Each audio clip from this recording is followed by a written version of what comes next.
Hi friends, இன்னைக்கு ஒரு சூப்பரான லஞ்ச் இருக்கு. என்னன்றதை பார்த்துடலாம் வாங்க. ஜீரக சம்பா ரைஸ்ல சிக்கன் பிரியாணி சுட சுட இருக்கு. கத்திரிக்காய் மாங்காய் போட்ட தால்சா, நெக்ஸ்ட் ஆனியன் ரைத்தா,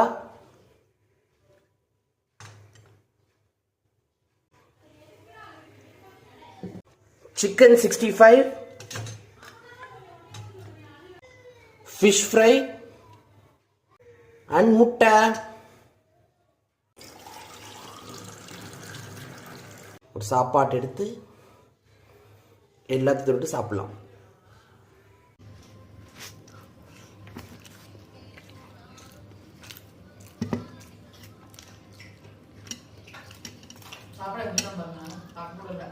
சூப்பரா இருக்கு.